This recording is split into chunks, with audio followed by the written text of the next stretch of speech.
Everyone. Hello, everyone. Welcome to another UFC review. This is for UFC 221 Australia. I'm sorry if I keep looking down. It's just my phone is being kind of a dick and doesn't want to charge, so I'm just making sure it still says charging, which it does. I spent the last good chunk of time trying to get it to charge, and it is now. And also, I'm sorry for this review coming in a bit late, not just by day but by time as well. I had to run up down my computer, so yeah. Without further ado, we're going to get started on the prelim card. Oh, but I will say this: I did enjoy this whole event. It was really good. So. Something to look forward to. We start with a fight between GTA Formiga and Ben Tanguin, and it's going to get up. It was a really good back and forth fight. It was kind of slightly slow and plodding in places, but when it started picking up the action, like in round 3, it was a lot better. The finish was kind of a shock, because I don't think anyone was expecting Formiga to go for a spinning back fist. And he landed after a great counter from a head kick from Ben. And when he landed flush, he didn't go for a knockout finish, he went for a submission and got a rear naked choke at 1 minute 43 seconds of round 3. And not only did he get Ben in the choke, he choked him out with it, so it was a technical submission. And if I remember right, he did. Juicy Formiga got performance of the night bonus, so extra money in his pocket.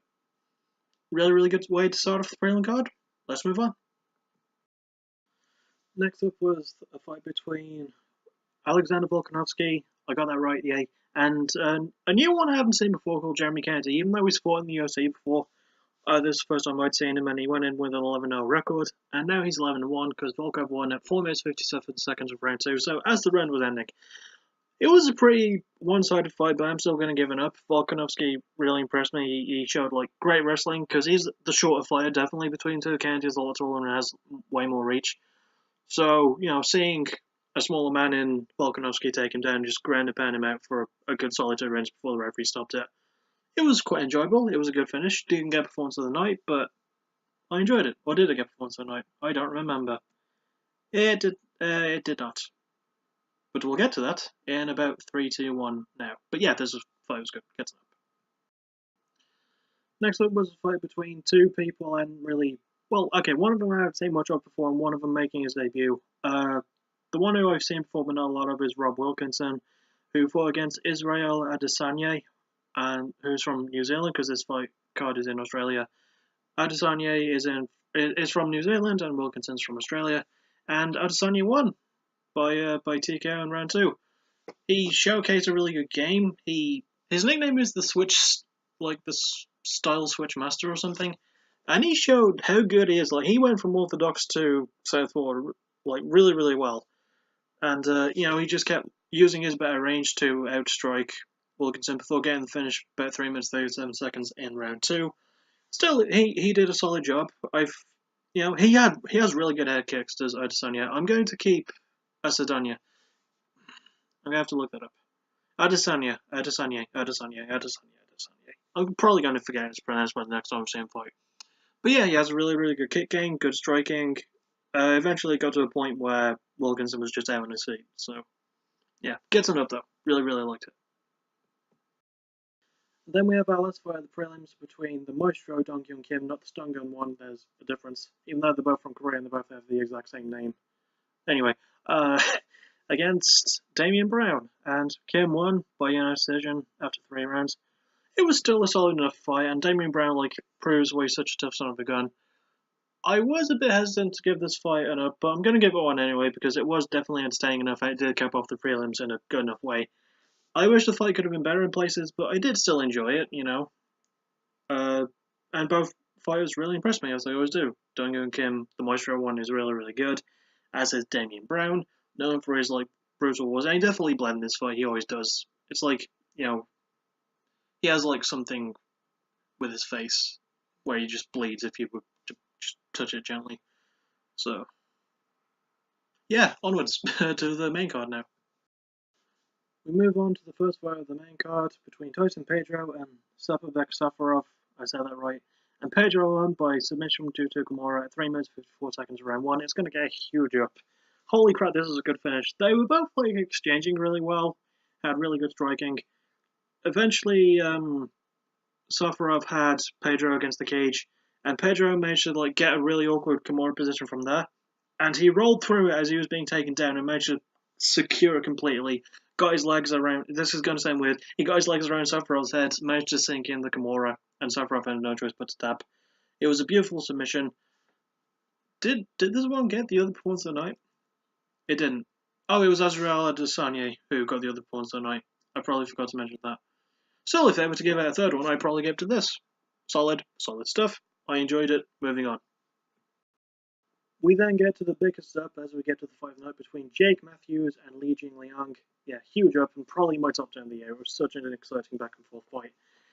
There was even a very controversial moment in round 2 where Jake had Lee in a guillotine choke, and because of where Lee's hands were, he sort of gouged Jake's eyes. So I think a point was deducted from Lee, because otherwise it would have been 30-27 and 29-28 at the end of the fight instead of 30-26 and 29-27. I know the numbers, okay? I'm that dumb. I'm that nerdy enough to care. But yeah, it was a really good fight, probably in my top 10 of the year. Both men proved why they're so goddamn good. Because Li Jingliang is underrated, and Jake Matthews, he's got a really good future at welterweight, because this was his welterweight debut. He looked damn good. He looked like he fit it really well, because he was way too big as a lightweight. So for him to go to welterweight, very, very smart choice.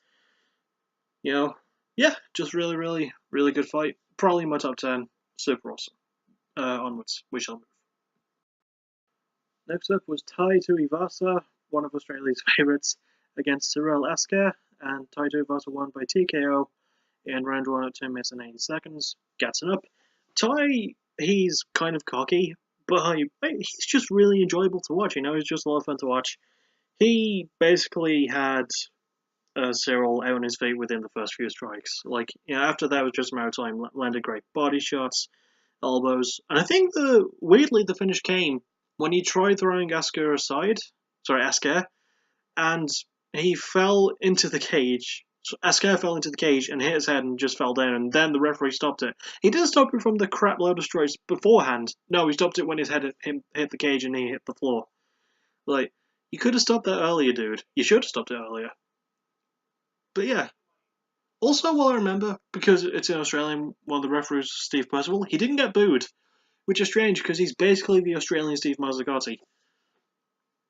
Anyway, we're going to move on to... Is it the co-main event? Oh, it is. Okay, good. Next is the co-main event between Mark Hunt and Curtis Blaydes, and it's the only real down of the night. I wasn't a super big fan of this fight. There were a lot of moments where I was just thinking, you know, maybe they could just knock each other the fuck out, but that's not really what happened. Blaydes won by decision after some really good wrestling, I'll admit. But it wasn't a super exciting fight, and even when it was, like, Blaydes made the smart decision by sticking to his wrestling, but it wasn't an exciting one. It was kind of a dull fight. It wasn't terrible, but it was probably my least favourite fight on this card, personally. I didn't like it. I wanted to like it more, but I couldn't. And especially considering who we had in there.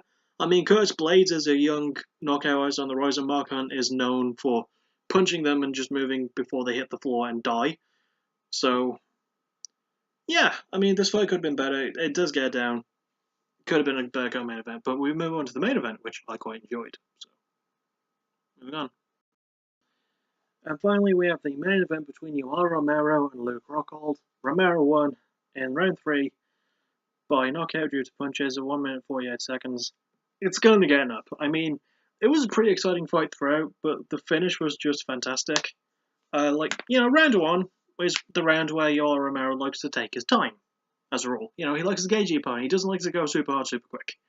Round 2 is when he starts off crazy, like he did in this, where he threw some really good strike combinations. Ultimately, it was more back and forth, like Luke Rockhold showed how good of a technical brawler he can be. Then round 3 happens, and Yoel Romero went crazy, and he knocked Luke senseless. He knocked Luke down, and then he threw one punch and knocked Luke out while he was sat on his ass. And that ended the fight. Now, props to... God bless Yoel Romero. Props to him for wanting to show respect afterwards, but Luke Rockhold had just gotten up and no idea where he was because he just got knocked out. So for Romero to show respect, I mean, it was nice of him to show respect, but that wasn't the right time to do it. I mean, Yoel Romero has been the victim of many unfortunate snafus in UFC fights.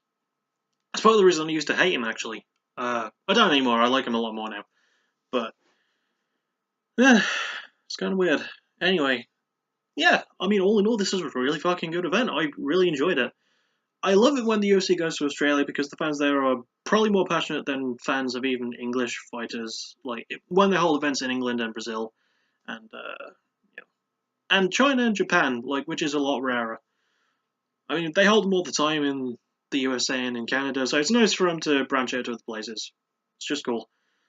Anyway, that'll about do it for this review. For all in all, I'd probably give this card an 8 out of 10. I really, really enjoyed it.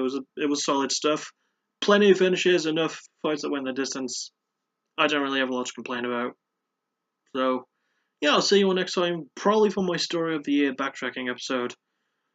And, as always, thank you for listening. You're awesome. Bye-bye.